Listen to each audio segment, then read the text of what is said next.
Olá, meu amigo e minha amiga concurseira. Bem-vindo ao canal Direito para Concursos. Eu sou o Daniel Lopes e estou fazendo junto com você aí uma preparação para o concurso de escrevente do TJ São Paulo. Nós temos aí várias já playlists com muito conteúdo bacana para você poder acompanhar e poder ter uma boa preparação para a sua prova. Hoje nós vamos tratar de um tema do CPP a respeito do Tribunal do Júri. Vamos falar um pouquinho da preparação para o plenário, para o julgamento pelo plenário. Lembrando aí que temos duas fases no Tribunal do Júri, então seria uma fase intermediária entre a primeira fase e a segunda fase. Também vamos falar um pouquinho da lista geral de jurados, assunto também importante para a sua prova, que possui uma certa recorrência, tá? Então, não deixe de acompanhar a aula, se inscreva aí também no canal e ative o sininho também para ir recebendo notificações com relação aos vídeos que têm vindo. Boa aula para você!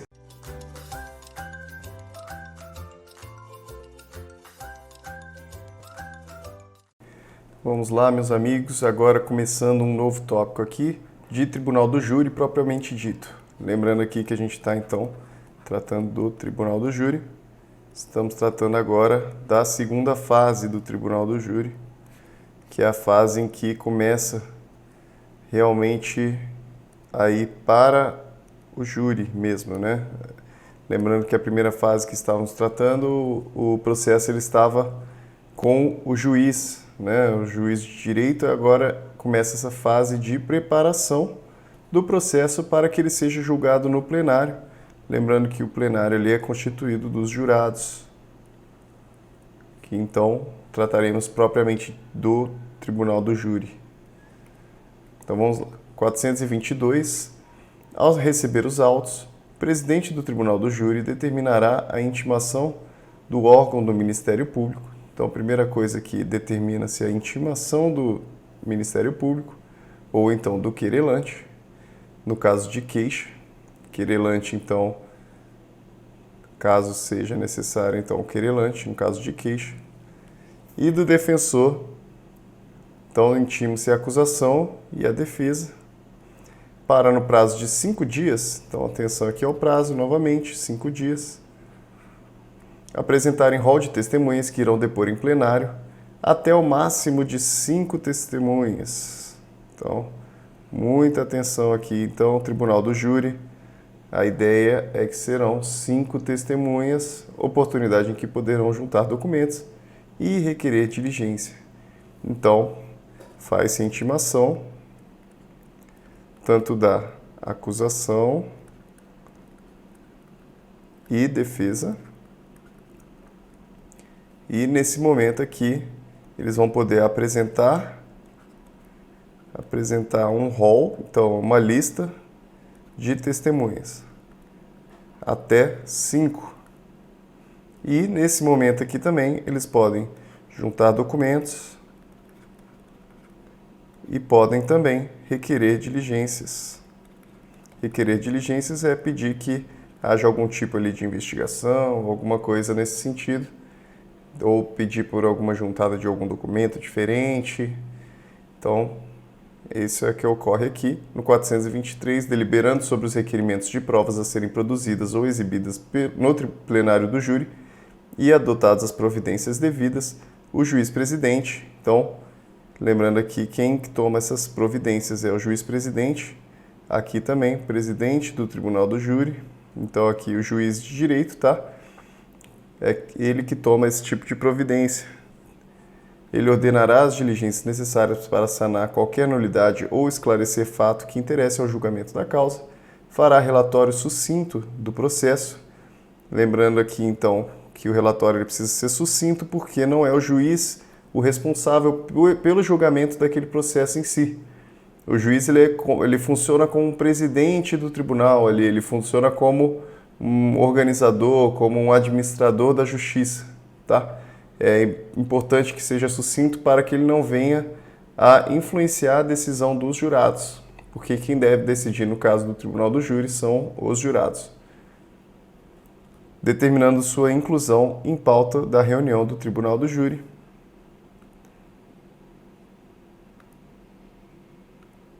Então, 424. Quando a lei local de organização judiciária não atribuir ao presidente do Tribunal do Júri o preparo para o julgamento, então, Primeiramente, aqui ele está dizendo que a lei local significa que é aquela lei de organização judiciária. Então, cada estado ele tem ali as regras de organização judiciária. O Tribunal de Justiça de São Paulo tem uma regra, o Tribunal de Justiça do Rio Grande do Sul tem uma regra de organização. Então, é possível aqui que essa organização judiciária com relação ao preparo para o julgamento não seja atribuída ao presidente do Tribunal do Júri. Então, quando a lei local de organização judiciária não atribuir ao presidente do Tribunal do Júri preparo para o julgamento, o juiz competente, que aí a lei local é que vai definir quem que é esse juiz competente, remeter-lhe-á os autos do processo preparado até 5 dias antes do sorteio a que se refere o artigo 433. Deverão ser remetidos também os processos preparados até o encerramento da reunião para a realização de julgamento. Então, o que temos de mais importante aqui nesse artigo é que, primeiramente, a lei local, a lei estadual, ela pode definir, então, uma regra que, então, temos aqui a primeira fase, do juiz, temos aqui a preparação e temos aqui a segunda fase, Tribunal do Júri. O que fala aqui esse artigo é que essa preparação ela pode não ser definida por esse juiz aqui da primeira fase. Então, o que ele diz é que, com relação a isso, é que esse processo precisa ser remetido para esse juiz da preparação pelo menos 5 dias antes do sorteio do corpo de jurados. Então, antes que se defina esses jurados, 5 dias antes é necessário que seja remetido para esse juiz para que seja feita a preparação do Tribunal do Júri. Deverão ser remetidos também os processos preparados até o encerramento da reunião para a realização de julgamento.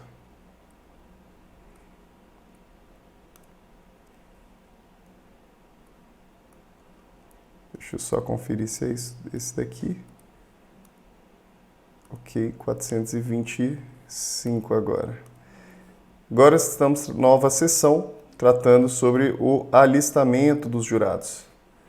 Como é que se definem quem serão esses jurados? É o que veremos aqui. Como a pessoa ela se alista para ser jurado e como se define, então, esse corpo de jurados. De uma forma geral, não de uma forma específica com relação ao Tribunal do Júri, no entanto, como se define esse banco de dados de jurados. 425. Anualmente, então, aqui a primeira importante expressão que será anual. Isso aqui é importante porque ele pode te dizer que semestralmente, pode te dizer mensalmente. Então, anualmente, todo ano, serão alistados pelo presidente do Tribunal do Júri.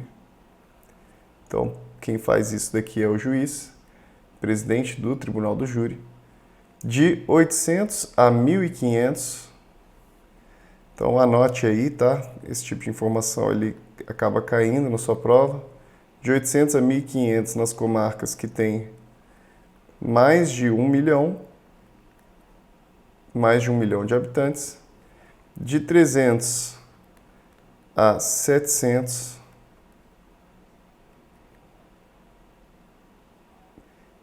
nas comarcas com mais de 100 mil.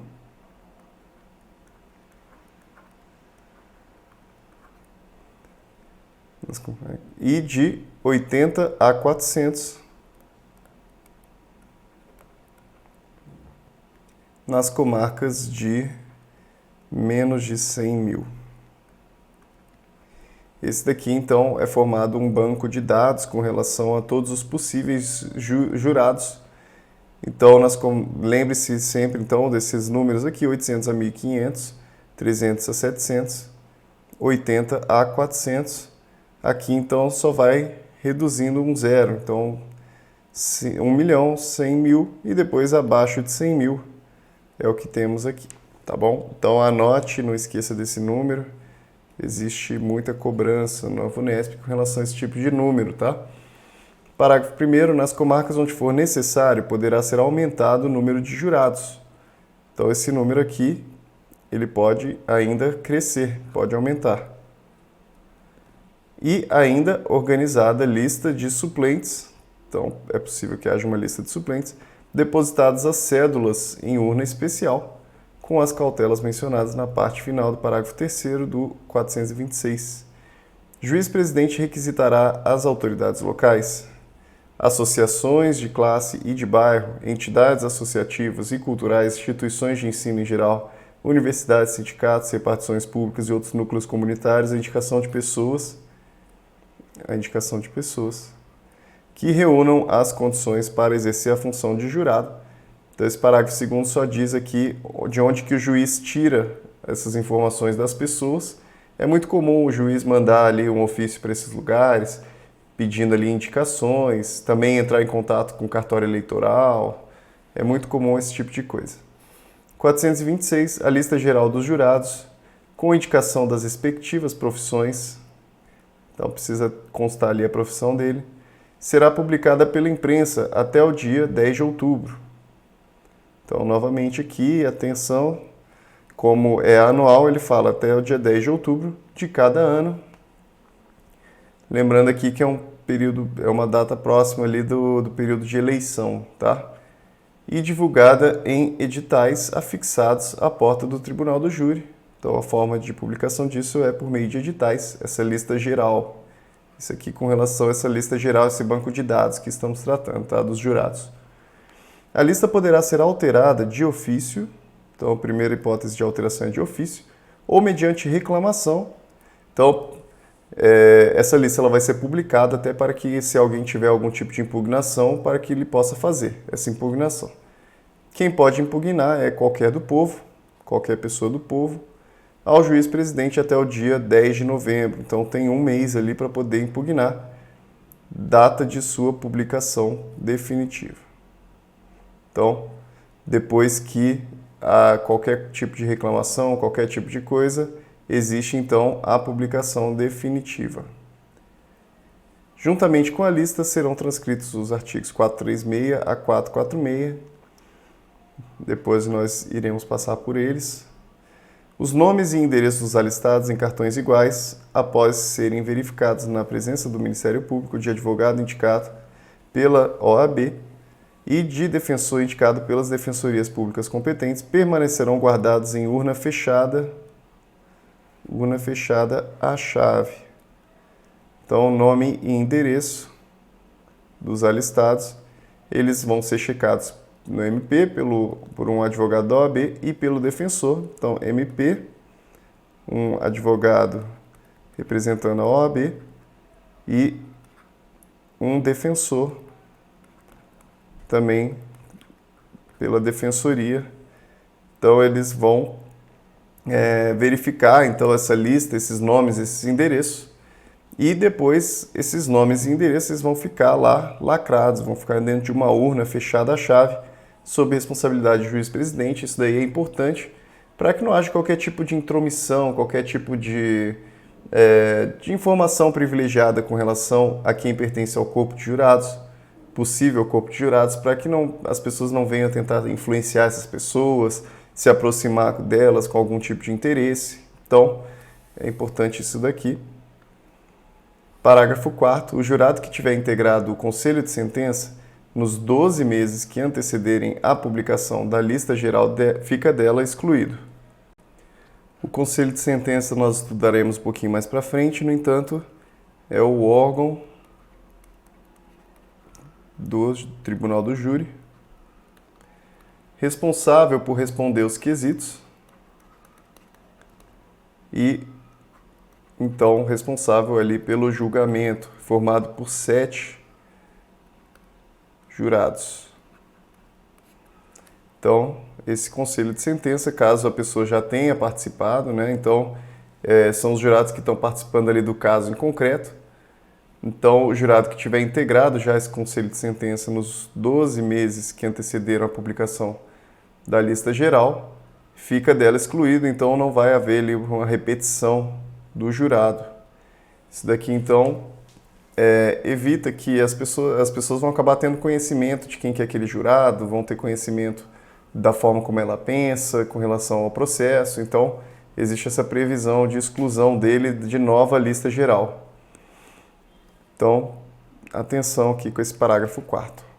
Anualmente, a lista geral de jurados será obrigatoriamente completada.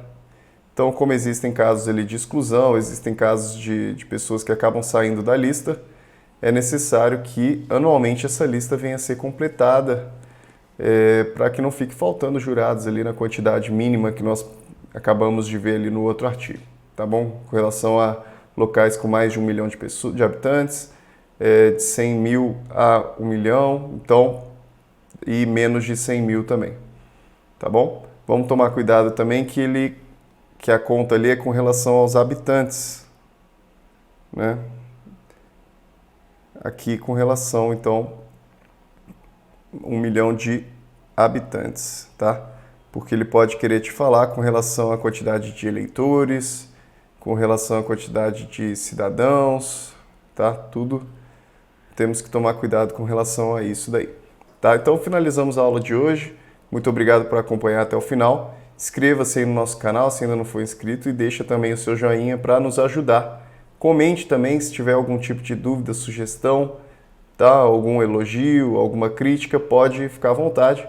Comentário ali, a caixa de comentário está ali para você e a gente sempre responde os seus comentários também, tá bom? Muito obrigado e até a próxima aula.